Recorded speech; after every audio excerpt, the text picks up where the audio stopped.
Cet archéologue sous-marin est un étudiant du laboratoire de préhistoire au département d'histoire de la faculté des lettres et sciences humaines de l'université Cheikh Anta Diop de Dakar.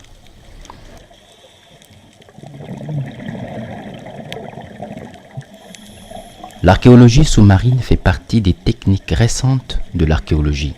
Elle se base principalement sur la recherche et l'étude des vestiges sous l'eau en vue de connaître les activités humaines du passé.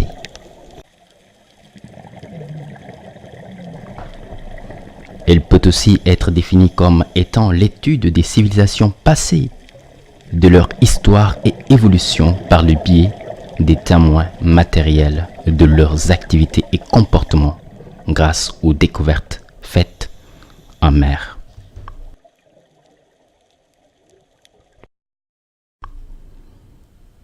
Cette discipline inclut également l'étude des cultures maritimes et des architectures navales, c'est-à-dire la technique de fabrication des moyens de navigation du passé et leur évolution dans le temps.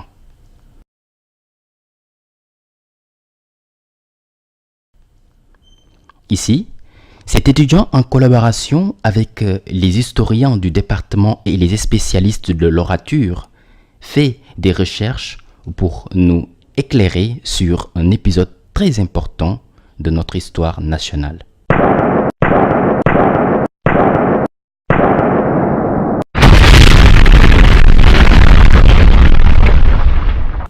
Le bombardement de Dakar.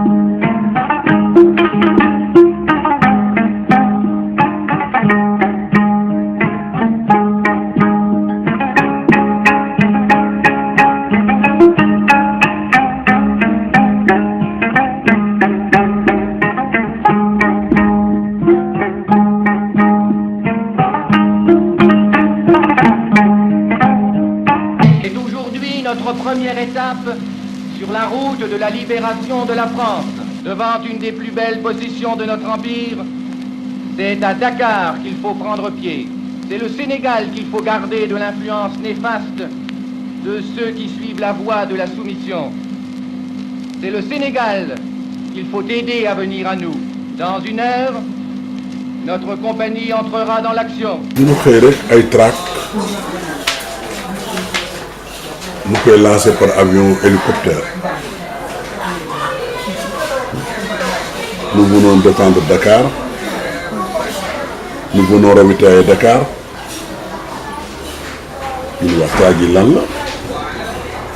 Nous sommes général de Gaulle. Des tracts de sympathie. 4 tracts.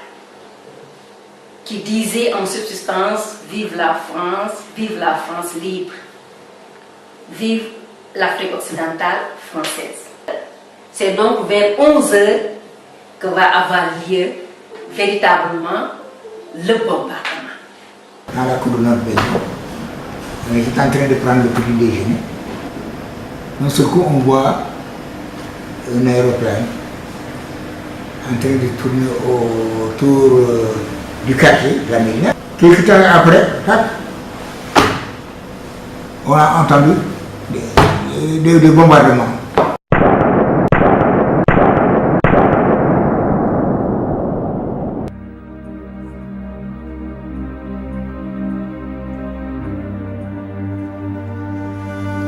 Il y a des événements qui se sont passés. Les événements qui sont passés, c'est l'appel du général de Gaulle. Après, ensuite, autre chose qui me paraît très important, c'est Merzel Kébir. C'est Merzel Kébir. Parce que l'essentiel de la flotte française, après la défaite, s'était réfugié. On part de Toulon, des ports français, pour se réfugier au niveau de Merzel Kébir, en Algérie, par d'Oran. Et les Anglais considéraient cela comme une menace. Ils sont venus, ils ont attaqué et plus de 200 marins sont tués et l'essentiel de la flotte de guerre a été détruite. Mais le cuirassé, le fleuron de la marine française, le Richelieu, s'est échappé et a rejoint Dakar. Donc, le 3 juillet déjà, entre le 3 et le 14, le 7 juillet, les Anglais ont torpillé Dakar pour mettre le Richelieu hors d'état de nuire et empêcher que les Allemands récupèrent le Richelieu.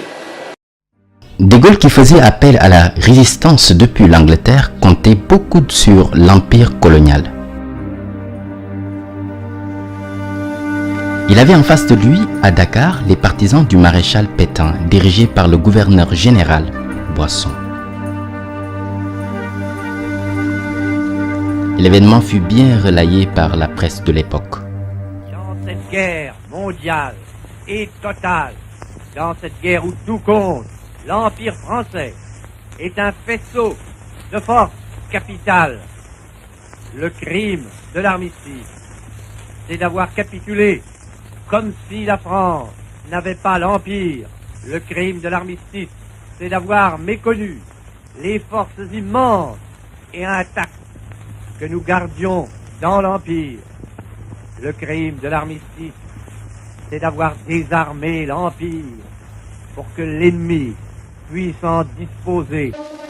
Parce que pour De Gaulle, l'enjeu, c'était si l'Afrique équatoriale française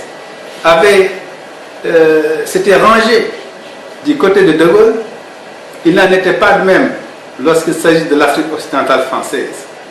Kaila, qui était là, a d'abord jugé opportun de ranger Dakar dans la neutralité avant que, plus tard, Boisson ne vienne basculer Dakar dans le camp.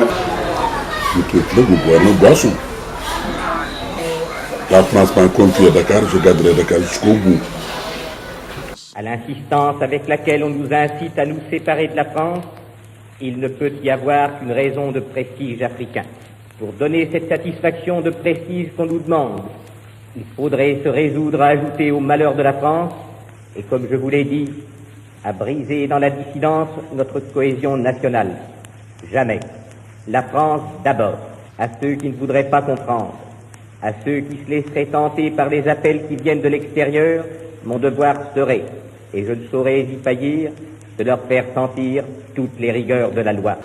L'enjeu majeur donc de ce bombardement, c'était d'éviter que le territoire de Dakar ne tombe entre les mains de la France vichyste. C'est ça l'enjeu. Prendre Dakar, c'est un symbole. Disposer des centres, des infrastructures, des hommes, des postes de commandement, de l'aéroport, du port et toutes les ressources. Parce que c'était une guerre militaire, mais une guerre économique avec l'effort de guerre et tout ce qu'il y a comme, disons, apport substantiel des colonies envers la métropole. am na gaal gu ñu wax Richelieu ak bombardement yoo xam ne it bombardé nañu ko fi am na benn bu dawoon Rue 11. Comme ça, pas de quoi il s'agissait, on nous a dit, on nous a pris ma soeur m'a pris, m'a mis dans la chambre, on s'est enfermé quoi. On est resté quelques temps après, mon père est venu avec une ambulance, venant de l'hôpital, pour nous chercher. On a regardé, mais dans l'ambulance était pleine de sang parce qu'il y avait tellement de cadavres. am na ñu fi gaañu nag am na ku ñuy wax Alaaji Modou Ndiaye benn bal moo dal ci tànku yaayam noonu la mu dëgg tànku yaayam. Parce qu'il y avait le bombardement, il y avait des éclats.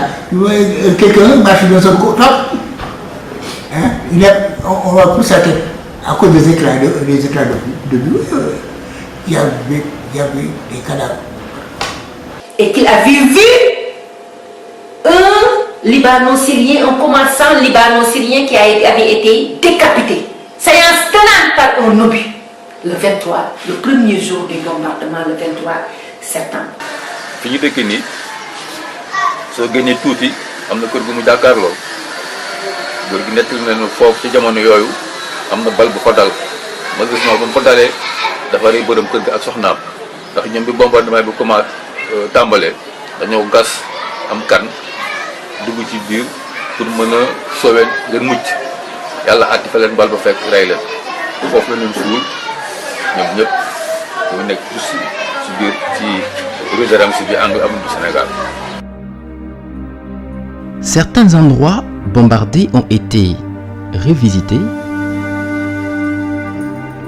Un des endroits à la Médina est aujourd'hui un dépôt de fer.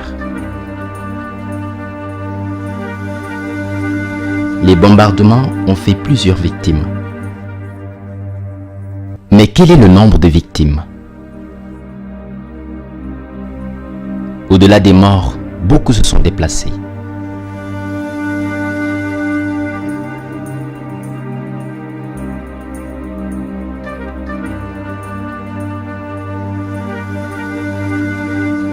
Les combats vont durer 3 jours, soutenus. 2 sous-marins ont été coulés. L'Audacieux a été détruit. Il termine sa course à Popenguine. Presque 80 officiers marins français sont tués. Des centaines de morts. Toute la ville est bombardée. Quand vous allez aux archives nationales, vous allez voir une liste des blessés. Une liste des blessés, une liste des morts où l'on notait aussi bien des militaires, c'est-à-dire des tirailleurs sénégalais, mais aussi beaucoup de civils composés d'hommes, de femmes et d'enfants. À l'hôpital, les blessés étaient acheminés à l'hôpital principal. Il y avait même des blessés qui étaient, parce que l'hôpital indigène, qui est aujourd'hui l'hôpital de Dantec, a été aussi bombardé durant les 23, 24, 25 septembre. Le pouvoir colonial a tenté de faire un bilan. Parce que d'après les sources officielles, il y a eu 175 morts, 350 blessés. Il est évident que ça, ce sont les sources officielles qu'on peut toujours discuter. Discuter à travers les témoignages oraux et à travers d'autres sources, d'autres chercheurs qui ont écrit sur la question, comme Jennings, qui soulignait que, en fait, le bombardement a fait plus de 1000 morts. Parce qu'on a lancé des obus. Contrairement à ce que disait l'autorité militaire, ce sont des obus et presque il y avait beaucoup de gens qui s'étaient affalés par terre au niveau de Grand Dakar. Donc ça faisait beaucoup plus que le chiffre avancé par l'autorité coloniale. Mais le gouverneur Boisson avait donné les instructions au gouverneur de la circonscription Dakar Indépendance nit ñi ñëpp génn Ndakaaru ak banlieue bi ñu doon daan wut ay saxaar spécial mais du ñu taxaw gaaru Ndakaaru tax bu ñu taxawee gaaru Ndakaaru mën noo bombardé du ñuy dem Caaroy Yaraax Tëngéej pour jël saxaar yooyu man bokkoon naa maag sama mag ak yeneen kilifa yu xam ni jamono mayul nu tudd leen ñu dem Yaraax booba it xam nga dàll bariwul boobu nii di sole dàll nga am dàll sa doom am dàll bariwul ak naaj wu tàng wi li nga mën a génne da nga koy yóbbu oto it amul bariwul koo xam nag dans la région du Cap-Vert mu nga wuti Yaraax mu nga wuti Caaroy mu nga wuti Tëngéej ndax foofu la saxaar yi di ñëw saxaar yi ñëw noo yóbbu nit ñi fu nu bëgg dem soo dëkkee Kébémer nga di Kébémer laa dëkk saxaar gi Kébémer la lay wàccee man maag sama mag Louga la ñu dem parce que sama yaay gi woon Louga. On disait que toute personne qui n'était pas d'origine dakaroise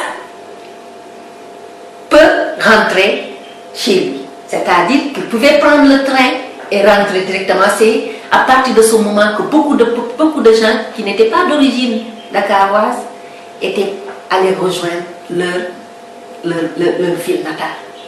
Il y a beaucoup de gens qui sont allés à Thiès, il y a beaucoup de gens qui sont allés à Mbao. Et j'ai vu un article du quotidien, du journal quotidien, qui a eu la chance justement d'interroger un tirailleur sénégalais qui a vécu cette période. Et ce tirailleur a donné un témoignage extrêmement important qui disait que, en réalité, le principal refuge de la majeure partie des populations était le parc de de Hann. Il dit que sa maman les avait amenés au parc de Hann pour s'abriter. Tout le monde se ralliait au parc géologique de Hann. Presque toute la population de la Médina s'est ruée vers mon père nous a pris qu'on prenne le train pour se rendre à Gossas, là où se trouve mon on est allé à Gossas, on est resté jusqu'à ce que le problème soit les bombardements sont arrêtés. Dans ce pays composé en majorité de musulmans qui pratiquent un islam soufi, les marabouts ont eu à réagir. L'exemple de Serigne Mouhamadou Moustapha Mbacké, premier calife de Cheikh Ahmadou Bamba.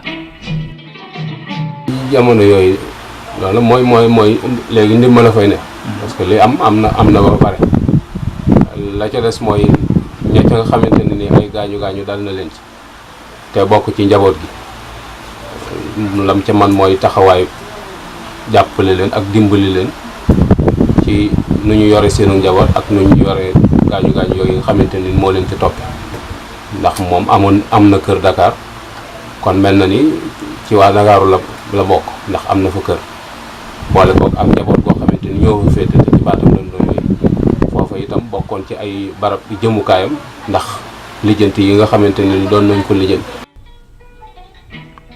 La réaction de Serigne Ababacar Sy, calife de El Hadji Malick Sy, fut très notée.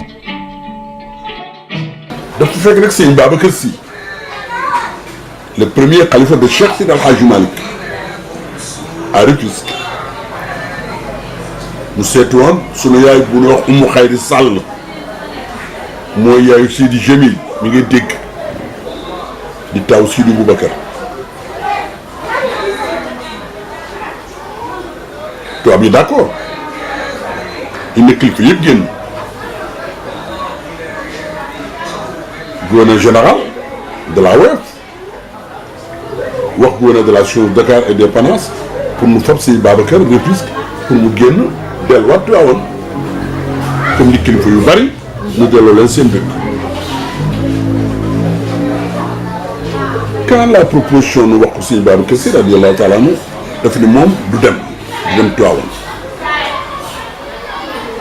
ndax léegi maa jiite woon ci jàkk yi bi ñuy julli fajar kon mënuma jiitu ci xel yi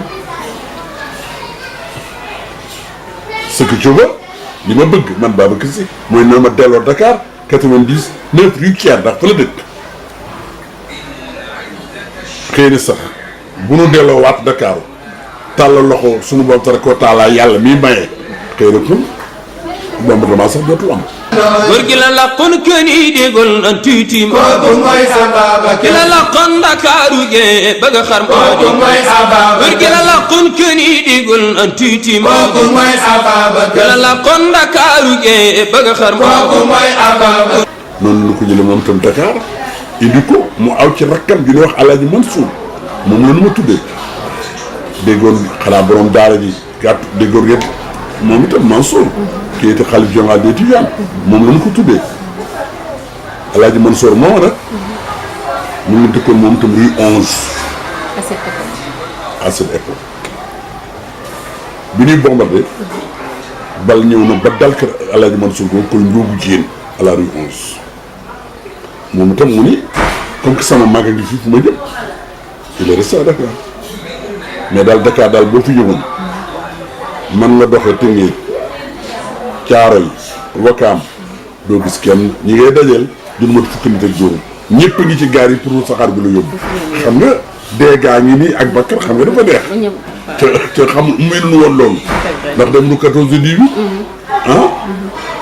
mu doonoon lu rëy mais nag nit ñi nag am jo xam ne du ñuy dem ci jàkk yi di ñaan muy ay mag ba yàlla def daal suutura benn góor bu baax bu ñuy wax alxaaji Amadou Lamine Diène imaamu ratib nii moom gëm na ni ñaan yee tax général de Gaulle delluwaat ay ñaan la yoo xamante ne ni mag ñi mus ñoo dañ di ko ñaan saa yu jafe-jafe amee suñ moo bind ak xasida koo xam takkat dara ti dunya wa daaxat alal wara moom la ci def toroxlu ci suñ borom ñaan ko tiis wi nga xamante ne ni moo dal ci kaw nit ñi suñ borom teggi ko loolu mooy ñaan yi nga xamante ne ni mag ñi mosuñu dañ di ko ñaanal réew mi ndax balaa la musiba la moo xamante ne ni suñ borom a ko wàcce woon ci kaw jaam ñi ci kaw ay nit ñoo xamante ni ñàkk a déggu ak notant kooku itam du ñàkk nit yàlla yi kër buñ ci am te boobu ñoo fi nekk wóotu fi mag ñi sosoon yëf yi ñu des fi kenn ku ci nekk def tawasul ci boromam ñaan suñu borom def jàmm noonu sëñ Mouhamadul Moustapha def na ko sëñ Basiru bind na ci ay way ñaan ci jafe-jafe yi nga xam ne moom la jamonoom Cheikh Mouhamadul Fadil def na ko naka noonu itam boo demee ci yeneen këri diine yi sëñ Babacar Si moom ko wax boo demee ci Laayeen yi boo demee ci ñeseen yi yoo xam ne genn njaboot la rek muy njabootug lislaam te ñoom ñëpp lislaam moo leen taxoon a taxaw moo leen taxawoon a dér tànk yi ñu dér ngir yiir njabootug lislaam gi ñu nekk seen ron saa yu jafe-jafe amee faaw ñu ñaan te jafe-jafe moom moo ko àdduna ñoo ànd waxtu wu ci nekk léeg-léeg mën naa doon am nattu léeg-léeg itam mën naa coobarewu ci doxalinu nit doomu aadama yi ak seeni gisin bu dee am nattu la dañuy ñaan suñu borom mu teggi ko bu fekkee ci doxalinu doomu ak seeni gisin faaw ñu toog jataay waxtaan sottante xalaat ba trouver solution. Dakar reste à Vichy. De Gaulle, qui a échoué, fut sévèrement critiqué par ses alliés britanniques et américains.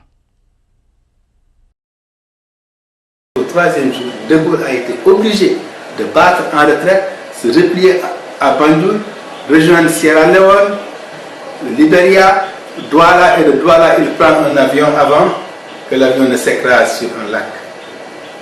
Il est repêché, il va à Fort-Lamy, N'Djamena avant de rejoindre pratiquement la France. Donc, c'est une défaite amère pour De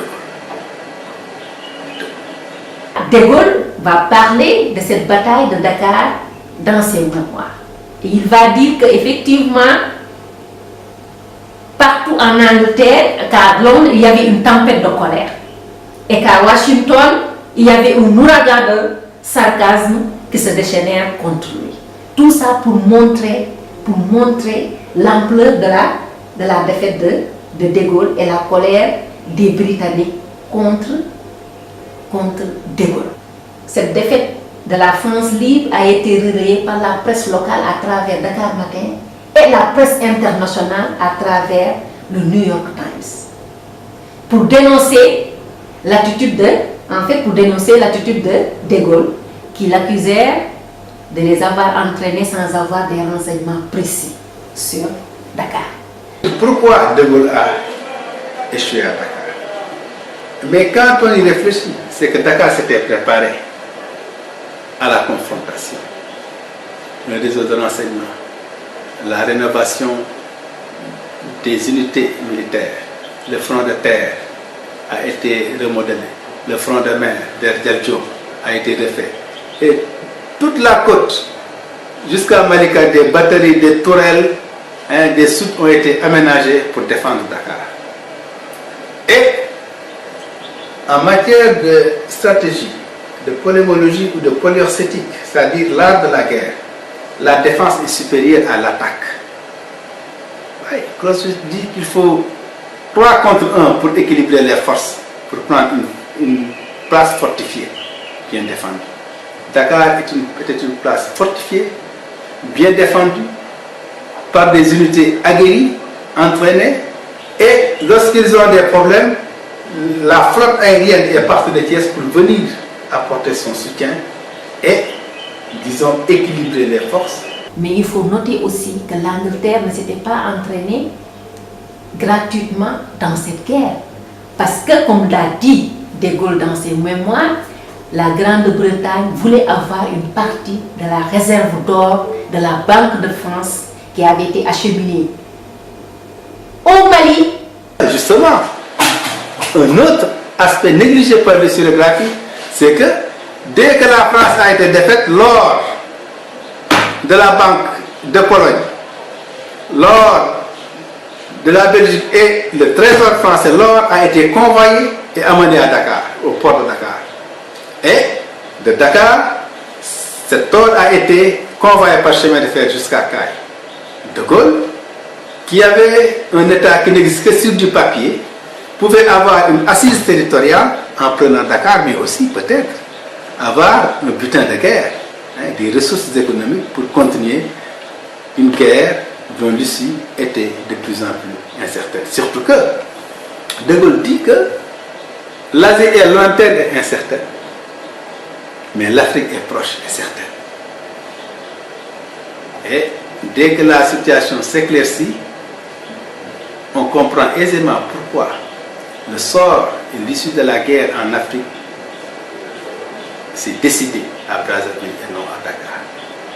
Et aujourd'hui, il y a des étudiants en thèse, inscrits en thèse au département d'histoire, qui sont en train de pister d'autres moyens pour faire tout l'éclairage sur ce bombardement. Et c'est à saluer parce qu'ils sont en train de faire de l'archéologie sous-marine.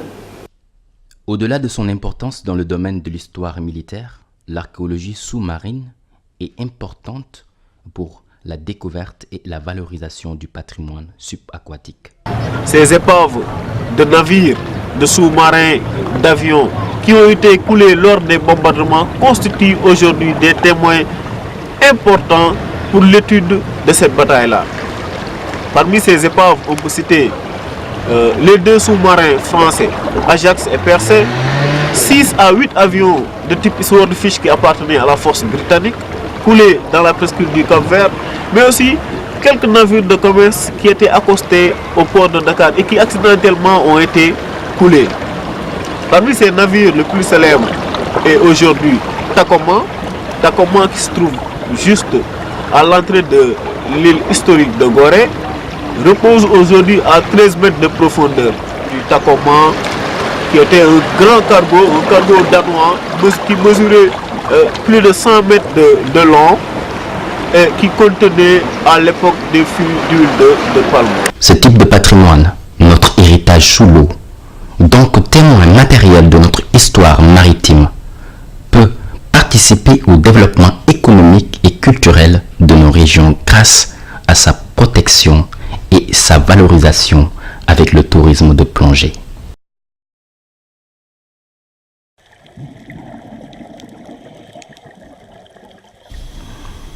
Le Sénégal, un Finistère en Afrique occidentale, avec 700 km de côte, devrait aujourd'hui tirer profit des avantages du tourisme de plongée avec l'exploitation des multiples épaves de bateaux qui sont liés au commerce des esclaves à la période coloniale et la Seconde Guerre mondiale.